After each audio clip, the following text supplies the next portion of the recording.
A abordagem é individualista, não é uma visão holista, como ele explicou. Você não tenta entender esse todo como um bloco único. Esse todo é um conjunto de partes, que algumas vezes, quase sempre, gera algo maior que as partes somadas, porque existem propriedades emergentes. O ponto-chave na economia é isso. Se nós voltarmos ao Bernard Mandeville, quando vai discutir vícios privados, virtudes públicas, como a minha ação individual, buscando o meu próprio interesse, vai gerar bens para a comunidade que eu faço parte como um todo. Porque se eu quero, por exemplo, aumentar minha biblioteca ou aumentar a minha adega, o dinheiro que eu vou despender nessas coisas, nessa ampliação, eu vou estar comprando coisas. E a pessoa que tem esse dinheiro vai comprar outras.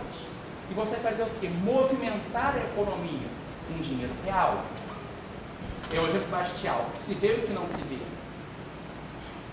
Quebrar vidraça para comprar vidro não aumenta a riqueza. O argumento, mas os produtores de vidro vão trabalhar mais. Sim, isso é o que se vê. O que não se vê é que o dinheiro que eu vou ter que repor a janela, eu poderia gastar em sapato, velas, roupas, vinho, livros.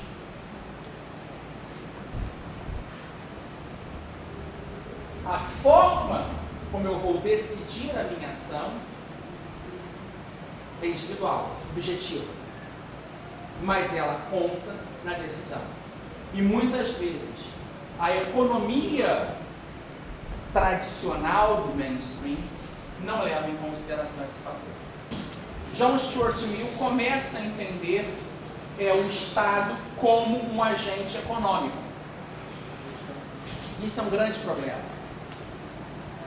Há uma sequência na economia desse intervencionismo, e eu até posso voltar a isso depois um pouco, que, de certa forma, a aula que o Hélio mostrou uma visão geral do que acontece até se chegar à escola austríaca. Mas por que existem correntes econômicas? Isso é um tema que eu vou discutir, está no programa aqui. E essa questão das escolas econômicas, ela se dá, até na terceira aula, muitas vezes não pelo mero influxo de ideias econômicas. Não é o debate econômico só que gera essas mudanças de correntes econômicas. Muitas vezes é o debate de sociólogos, juristas, filósofos, que acabam trazendo elementos novos para a discussão econômica. Mas isso é o tema da nossa terceira aula. E eu vou trabalhar um pouco como, nessa dinâmica, Ricardo vai separando macro e micro, começa a trazer alguns problemas que vão gerar um Marx depois. E como o Stuart Mill tenta uma alternativa, mas vamos voltar a isso. Depois desse longo, digamos assim, prolegômeno à ação humana, porque eu acho que muitas vezes é importante, o nosso é um assunto novo, e o conhecimento ainda é fragmentário. Eu acho que o trabalho do Biratan Iori nesse é importante porque, em alguns aspectos, eu até falei isso com ele, eu gosto muito do primeiro livro dele, de escola austríaca, o pioneiro no Brasil do tema. É um livro brilhante, mas eu acho que nesse novo livro ele conseguiu fazer uma introdução à escola austríaca. Se nós brasileiros não nos levássemos tão a sério, o título ótimo seria Escola Austríaca para Damas. Qualquer um consegue entender. Para inglês pode ser excelente, mas Escola Austríaca para Damas. Austrian Economics for Damas. Fica ótimo. E muita gente ia comprar rindo e aí ia comprar mais ainda. Por quê? todos nós temos um grau de ignorância imenso. Eu sou um total dano em pilotar um navio. Eu não sei como funciona aquilo. Então, essa incerteza, a questão da incerteza genuína, que eu vou voltar mais praticamente, é outro ponto fundamental no processo de escolhas econômicas. Diante desses três pressupostos, ontológico, epistemológico e axiológico, visão axiológica, nós temos o ponto central da questão da ação, que é a visão praxeológica ou praxeológica.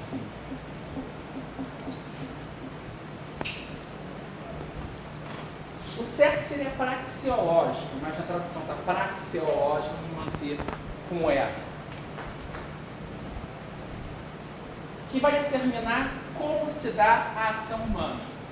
Como, dentro de uma realidade, a partir de certos conhecimentos, com base em valores, nós vamos escolher a nossa ação. No Ação Humana, o Mises começa a primeira parte ao tratar o agente, também dizendo o seguinte: ação humana é comportamento propositado. Também podemos dizer, a idade, também podemos dizer, ação é a vontade posta em funcionamento, transformada em força motriz. É procurar alcançar fins e objetivos. É a significativa resposta do ego aos estímulos e às condições de seu meio ambiente. É o ajustamento consciente ao estádio do universo que lhe determina a vida. E ele diz: comportamento consciente ou propositado contrasta acentuadamente com comportamento inconsciente, isto é, os reflexos e as respostas involuntárias. As pessoas têm uma tendência para acreditar que as fronteiras entre comportamento consciente e a reação involuntária das forças que operam no corpo humano são mais ou menos indefinidas. E ele diz: entretanto, a distinção entre consciência e inconsciência é bastante nítida e pode ser bem determinada. Então, na verdade, o que ele quer dizer nesse ponto, e é interessante, a visão psicológica, infelizmente o Dr. Oli faleceu em 2003, ele estava muito preocupado com esse âmbito da ação humana e a questão psicológica. E durante 2002 eu morei por um semestre como pesquisador da Atlas Foundation e tive com alguns professores e consegui trazer um livro que o professor queria, que era o Sensorial Order, do Hayek, que o Hayek desenvolve uma teoria psicológica. E um dos projetos de pesquisa que o Dr. Oli tinha era tentar a ação psicológica do Mises na ação humana, que é muito forte, é um ponto que eu acho que merece ser mais explorado no futuro, como a visão dele de psicologia vai embasar o ponto das escolhas humanas, e a visão do Hayek, ele queria tentar ver como conciliar esses dois pontos nesse aspecto da psicologia, que é um ponto muito interessante para a ação humana. Então, a ação humana, ela vai ser um ato propositado de troca de um estado menos confortável para um mais confortável. Eu creio que no nosso intervalo, né? E é de quanto tempo o intervalo? 10 minutos? 10 minutos. E aí eu volto nessa segunda parte, mostrando de forma mais sistemática as visões de ação, tempo e incerteza. Alguém, antes da gente ter o intervalo, Tem alguma dúvida no que foi falado até agora? Isso coloca no livro dele, que a praxeologia é uma ciência que poderia estar acima da própria economia. A economia Sim. Eu vou chegar nesse ponto. Porque, na verdade, a economia é a catalaxia, a ciência das trocas. Ela é uma subseção da praxeologia, que também vai incluir psicologia, sociologia e outras formas de entendimento da ação do homem em sociedade. Mas isso acho que é um ponto que pode. Você falou claramente, mas me escapou. Os quatro problemas da oferta e demanda. É o problema da oferta, o problema da demanda, o problema da distribuição e do crescimento. É a concepção tradicional. Quase todo manual de economia diz que os 4 problemas básicos econômicos são esses.